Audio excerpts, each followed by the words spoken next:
dalam kesesakan, seluruh hidupku dalam genggaman-Mu.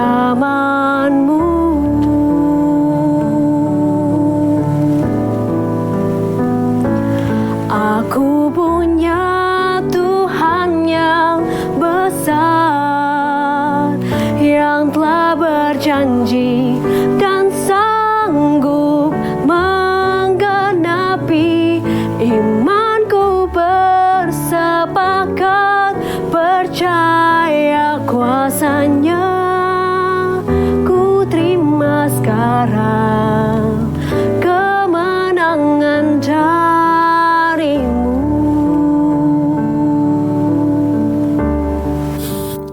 Shalom, selamat pagi para pemirsa MNC TV yang kami kasihi. Kita berjumpa kembali dalam acara Bimbingan Rohani Kristen. Bersama-sama dengan kita pagi hari ini ada Bapak Pendeta Cepi Jonas Budi Dharma yang akan menjadi narasumber kita hari ini. Ya, selamat pagi Pak. Pagi. Saya percaya kabar baik hari ini ya Pak ya. Puji Tuhan. Puji Tuhan. Pagi ini kita akan berbicara topik tentang iman dan pengharapan ya Pak ya. Ya, betul. Satu topik yang cukup dalam dan saya percaya akan memberkati semua pemirsa di tempat ini. Baik Pak, untuk pertama saya ingin bertanya nih, saya mulai dengan satu pertanyaan nih Pak, gak apa-apa ya Pak ya. Ya. Iman Kristen, apa yang dimaksud dengan iman? Lalu apakah percaya itu sama dengan iman? Silakan Pak. Iman dan percaya itu adalah dua hal yang berbeda. Ya. Dari kata bentukan dari bahasa Gerikanya sudah beda. Yang satu pistis itu bentuknya kata benda, iman. Yang satu pisteo itu kata kerja. Ya. Jadi kalau di dalam Alkitab, kalau bicara iman itu selalu belief system Allah. Jadi apa yang Allah percaya itu iman.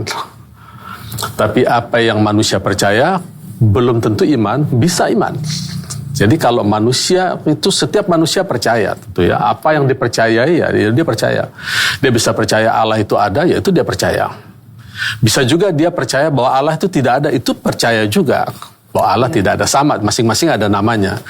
Tapi kalau yang namanya iman itu adalah apa yang Allah percaya, belief system Allah. Iman dan percaya itu adalah dua hal yang berbeda. Ya. Jadi iman itu adalah selalu belief system Allah. Jadi apa yang Allah percaya itu adalah, ini menurut Alkitab ya.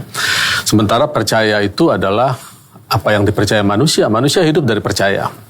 Dari perkataannya saja, akar katanya sudah berbeda. Dari bahasa Girika, percaya itu adalah pisteo, bentuknya kata kerja.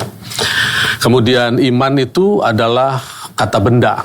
Ya. Iman kata benda, artinya sudah selesai, finish. Apa yang Allah percaya, selesai. Sudah pasti terjadi, tinggal masalah waktu saja.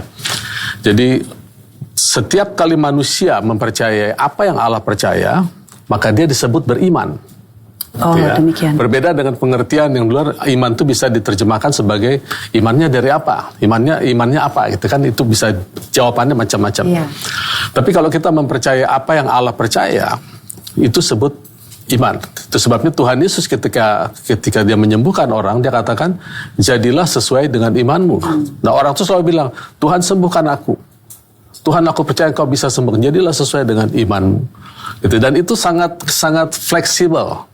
Tidak kaku gitu ya. Contoh, waktu Tuhan Yesus menyembuhkan orang buta, itu tercatat ada 4 kali kejadian. Ya. Yang pertama, dia katakan, Tuhan aku ingin mataku bisa melihat. Tuhan bilang, jadilah seperti imanmu. Tidak didoakan, tidak jadilah seperti iman. Dan dia sembuh. Yang kedua, juga pertanyaan yang sama, permintaan yang sama. Tuhan, aku ingin supaya aku bisa melihat. Lalu Tuhan Yesus menumpangkan tangan. Sembuh.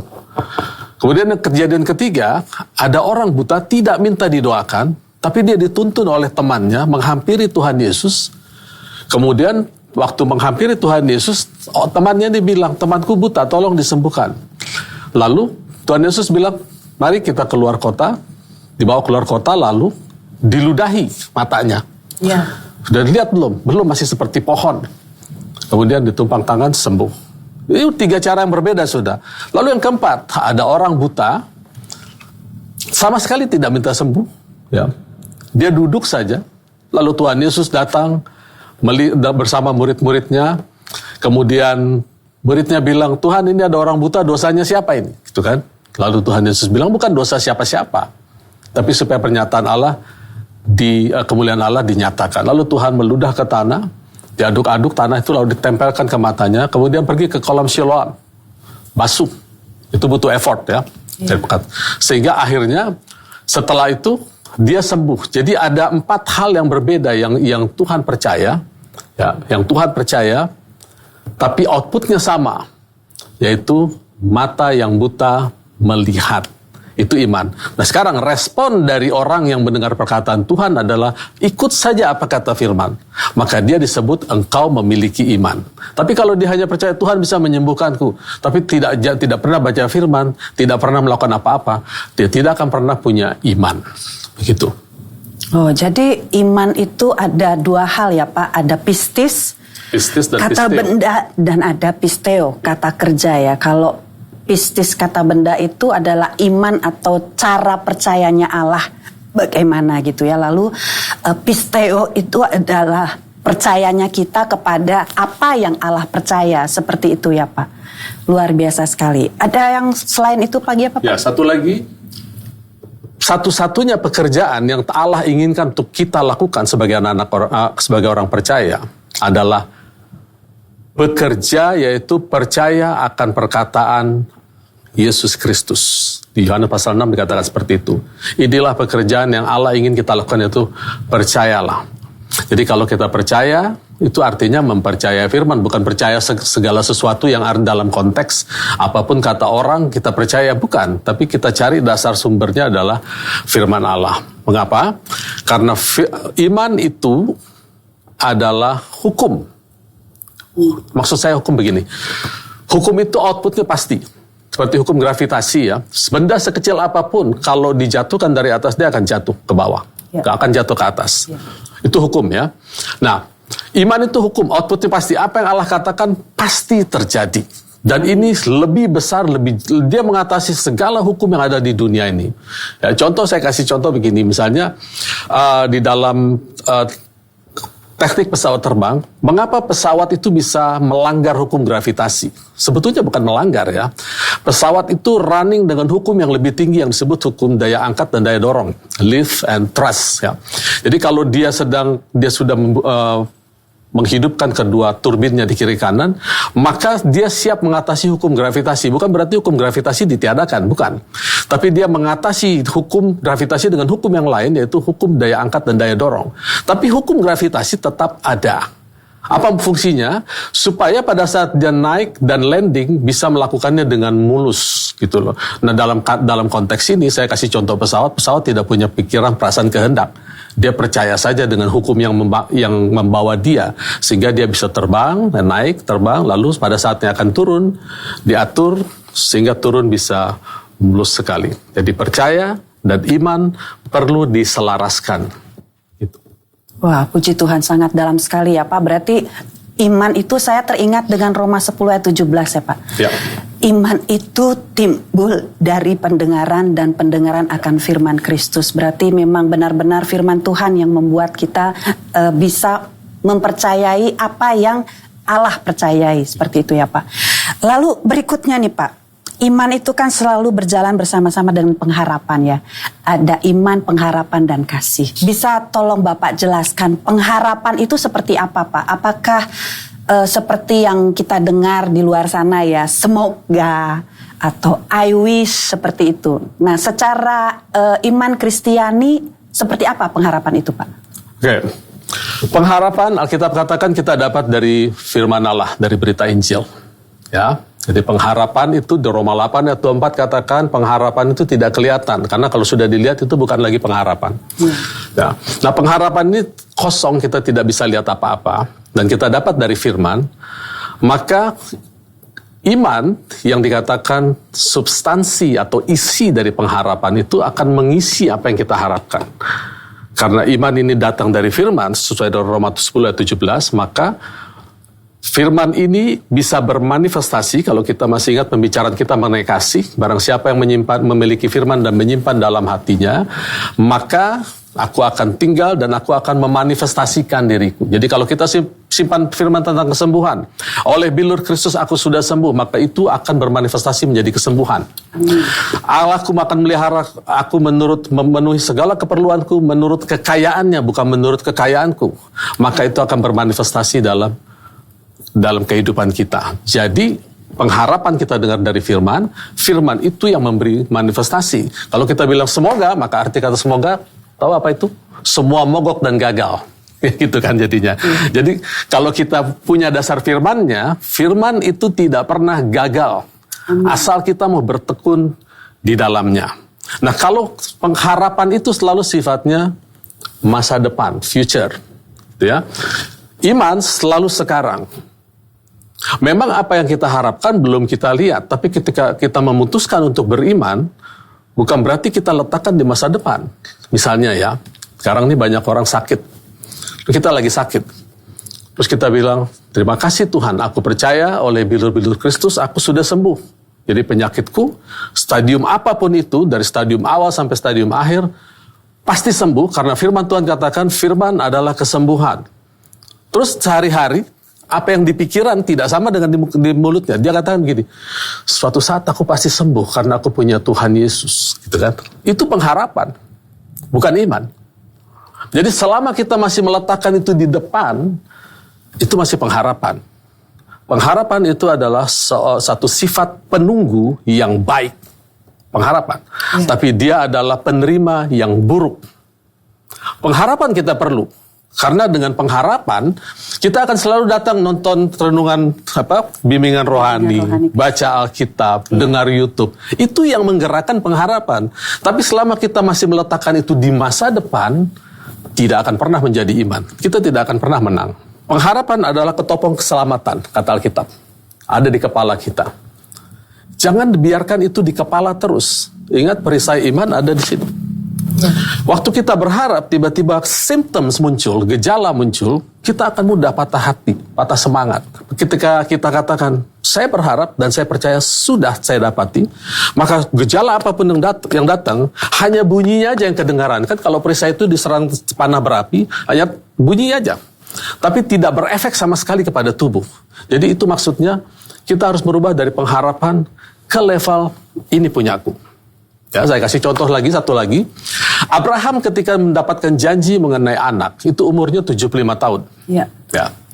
Kemudian dia mencoba menolong Tuhan dengan mengambil hambanya supaya dari situ keluar anak dan segala macam. Itu sampai umur 99 tahun. Mungkin Allah greget lihat Abraham ya. Ini berharap terus nih. Imannya mana? Akhirnya dipaksa oleh Tuhan, mulutnya harus mengucapkan kata-kata yang lain. Sarai istrinya dikatakan, Sarai kamu jangan panggil lagi Abram, panggil Abraham.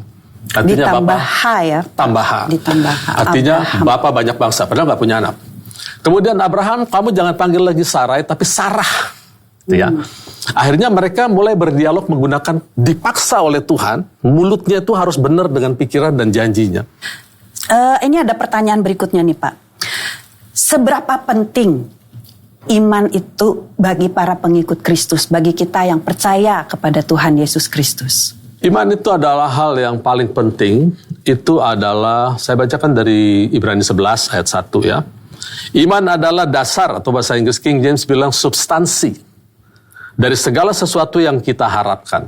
Jadi kalau kita tidak berharap, jangan harap dapat iman. Harus berharap dulu. Kemudian, bukti dari segala sesuatu yang tidak kita lihat. Jadi iman itu adalah bukti. Bukti ini penting untuk kita melakukan pleading atau berdoa meminta kepada Tuhan. Ya. Kemudian ayat 2, sebab oleh imanlah telah diberikan kesaksian kepada nenek moyang kita. Kesaksian itu adalah pemberian iman. Kesaksian tidak pernah menjadi bukti. Ya, kesaksian mengencourage kita untuk menghampiri Tuhan. Kesaksian memberikan kita harapan, tetapi jangan datang kepada Tuhan dengan kesaksian. Karena firman Tuhan bilang, tanpa iman tidak seorang pun berkenan kepadaku, bukan tanpa kesaksian. Banyak orang terkecoh dengan kesaksian, dia lihat saudara seimannya sembuh, lalu dia datang, Tuhan, saudaraku sembuh. Aku percaya, aku juga sembuh. Itu bukan iman. Kalau kita bilang, Tuhan, oleh bilur Kristus aku sudah disembuhkan oleh bilur Kristus. Itu iman. Ya, jadi jangan ditukar, karena menukar barang bukti itu kalau di negara kita pidana itu. Tadi pertanyaannya, seberapa penting iman? Ya. Sangat penting, krusial. Tanpa iman, kita tidak mungkin berkenan kepada Allah. Ya. Tanpa iman, kita tidak mungkin menerima anugerah divine exchange, dibenarkan.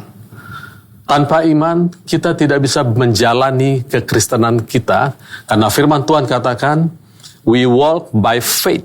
Yes. Itu terjemahan dalam bahasa King James, bahasa Inggrisnya. Kemudian tanpa iman, kita tidak bisa menerima kekudusan kita. Tanpa iman, kita tidak bisa menerima semua janji-janji Allah. Iman dan Kristus itu adalah satu kesatuan. Kristus itu adalah hidup kita. Paulus katakan, hidupku adalah Kristus. Paulus katakan seperti itu. Nah, iman itu adalah belief system Kristus. Makanya saya katakan iman adalah belief system dari roh Allah. Kristus adalah Allah. Kristus adalah terjemahan dari kata Mesias yang diterjemahkan ke dalam bahasa Girika, Kristo. Bahasa Indonesia Kristus. Jadi setiap kali kita baca Alkitab, ketemu kata Kristus, terjemahkan dengan urapan. Kita semua sudah diurapi di dalam Kristus. Nah, Kristus ini adalah satu kehidupan yang baru. Makanya kita yang di dalam Kristus disebut new creation atau ciptaan baru. Tapi belief systemnya harus sama dengan belief system Kristus. Nah, belief systemnya itu disebut iman. Makanya di kitab Roma dikatakan, dulu sebelum iman datang, ya betul, dulu sebelum iman datang, kita ada di bawah hukum Taurat. Jadi kita ada di bawah hukum Taurat sampai Kristus datang. Tiba-tiba dibalik. Tadinya iman datang, sekarang Kristus datang. Sekarang Kristus sudah datang, atau iman sudah datang, maka kita tidak lagi di bawah penuntun kita, yaitu hukum Taurat. Itu bagi bangsa Israel. Artinya, Alkitab memakai kata-kata bukan kata-kata yang sekedar sia-sia seperti itu. Kristus dan iman dipakai secara bergantian. Artinya memang itu adalah satu kesatuan. Efesus katakan, oleh iman, Kristus tinggal di dalam kita. Mengapa ini penting kita tekankan? Karena banyak anak-anak Tuhan yang memang adalah ciptaan baru di dalam Kristus, tapi belief system yang dipakai adalah sesuatu yang tidak pernah dicatat di dalam Alkitab. Ya, sesuatu yang tidak pernah diperintahkan Allah, itu yang dipercayai. Misalnya kalau kita baik-baik, kita jaga sikap, jaga perkataan, pasti Tuhan sayang sama kita. Itu kan gak ada di Alkitab. Alkitab mengatakan kita disayang Tuhan, kita dikasih. Karena begitu besar kasih Allah akan dunia ini, maka Dia memberikan anak yang tunggal supaya kita yang percaya selamat. Jadi kalau kita mau disayang, ya memang harus percaya. Harus percaya. Ya. Dan kemudian ada lagi yang mengatakan di dalam Tuhan, di dalam Kristus sudah beres semua, tidak ada do's and don't. Tidak. Di dalam Kristus do's and don't-nya ada banyak. Di dalam perjanjian lama ada 630 hukum Taurat yang mengatur hidup manusia. Orang bilang di dalam perjanjian baru nggak ada lagi do's and don't. Lebih banyak lagi. Ada 1050. Tapi karena ada repetition, pengulangan, kalau direduksi jadi 800-an. Misalnya, mengucap syukurlah senantiasa, bersukacitalah, tetaplah berdoa. Ya. Jangan dukakan roh. Apalagi, jangan padamkan roh. Kenakanlah Kristus, lepaskanlah kedagingan. Itu dikumpulkan semua, ada 1000 lebih. Ya, kalau direduksi menjadi tinggal 800-an. Lalu orang bilang, ikut Tuhan jadi berat ya. Itu kan berat. Kalau berat masih bisa kita atasi. Kalau gitu mudah Pak? Tidak mudah. Orang 1000 lebih. Jadi apa Pak? Ikut Tuhan itu mustahil. Karena Tuhan katakan, di luar aku kamu tidak bisa berbuat apa-apa. Menjaga kekudusan tidak bisa. Kita perlu diajari untuk menerima semua yang sudah Tuhan lakukan dalam hidup kita. Untuk menerima kesembuhan, kita perlu diajari setiap minggu. Menerima pemeliharaan Tuhan, kita perlu diajari setiap minggu. Jadi, exciting malah ikut Tuhan. Ya? Jadi bukan susah atau mudah. Ikut Tuhan itu adalah mustahil tanpa Tuhan. Oleh karena itu Tuhan katakan, di luar aku, kamu tidak bisa berbuat apa-apa. Ya. Tapi di dalam aku, segala hal kamu segala perkara kamu dapat tanggung di dalam aku. Gitu. Luar biasa sekali penjelasannya ya Pak ya. Berarti benar ya bahwa iman itu timbul dari pendengaran akan firman Kristus. Dan firman Kristus itu yang menolong kita, membantu kita untuk percaya. Lalu percaya dengan apa? Percaya bahwa pengharapan-pengharapan kita tidak akan pernah sia-sia di dalam Kristus. Begitu ya Pak. Mungkin Bapak bisa memberikan closing statement buat para pemirsa MNC di tempat ini. Tadi kita bicara mengenai iman, pengharapan, dan kasih. Ya. Tidak bisa saling menggantikan. Masing-masing itu ada porsinya ya. Kita harus tanamkan pertama, kita harus mengasihi Tuhan itu hukum yang utama dan pertama. Tidak bisa digantikan dengan iman. Ya. Untuk apa? Untuk kita mengenal Allah. Lalu kita harus berani menaruh pengharapan kita seluruhnya kepada pengenalan kita akan Tuhan. Ya. Kemudian, iman itu kita harus berani mengambil. Iman itu bisa dikatakan tangan yang menggapai ini janji buat aku. Aku mempercayai ini. Jadi dengan kata lain, kita tidak bisa lepaskan hari-hari kita tanpa firman. Kalau kita mau berjalan dalam iman. Biarkanlah iman itu running di dalam kehidupan kita sehingga kemenangan kita permanen. Saya mau ingatkan begini sebenarnya. Kemenangan iman itu permanen. Tapi kemenangan kita bisa permanen, bisa tidak permanen. Kalau kita mau permanen, menang setiap hari, bahkan dikatakan lebih dari pemenang, maka kita harus setiap hari merenungkan firman, menaruh firman dalam pikiran, di mata kita, di hati kita, di ucapan kita. Seorang bilang, kita jadi manusia misterius dong Pak. Enggak juga. Biasa-biasa aja ya. Kita bisa bergaul dengan sesama kita biasa-biasa, tetapi firman itu tetap menjadi guidance di dalam kita berkata-kata, di dalam kita berperilaku, di dalam apapun yang kita pikirkan. Orang tanya, bisa begitu Pak? Bisalah. Kalau kita bekerja di perusahaan, kita ada yang namanya code of conduct, ya, kode etik. Kita bekerja dengan job description kita bekerja dengan aturan-aturan perusahaan, bisa, nggak ada masalah. Lalu kenapa kita tidak bisa bekerja dengan hukum-hukum Allah? Ya karena hukum-hukum Allah itu di atas hukum-hukum yang lain. Dan itu bukan untuk kepentingan Tuhan kok. Bukan untuk kepentingan agama Kristen, bukan. Untuk kepentingan kita, supaya Allah bisa secara aktif memproteksi setiap anak-anaknya dari segala malapetaka, dari segala kehancuran yang ada di dalam dunia ini. Jadi dia di dalam kita untuk dia bekerja melakukan semuanya, di atas kita untuk memprotek kita, bersama dengan kita untuk menjadi guidance. Sehingga kita komplit hidup di dalam Kristus, berjalan dengan belief sistemnya yaitu iman. Mau sembuh? Bisa. Mau berkelimpahan? Itu janji Allah. Jalani saja, pasti lewat. Amin. Amin. Amin. Puji Tuhan, puji Tuhan. Luar biasa sekali Pak. Apa yang dijelaskan pada pagi hari ini, saya percaya sekali bahwa pemirsa MNC TV juga mendapatkan berkat dari apa yang Bapak Pendeta Cepi bagikan pagi hari ini. Terima kasih Pak Pendeta untuk kesediaannya hadir dan memberikan penjelasan kepada kita semua. Tuhan Yesus memberkati. Demikian pemirsa MNC TV. Acara kita berakhir pada pagi hari ini. Terima kasih untuk perhatiannya. Saya percaya firman Tuhan yang dibagikan tidak akan pernah kembali dengan sia-sia. Tuhan Yesus memberkati kita semua. Amin.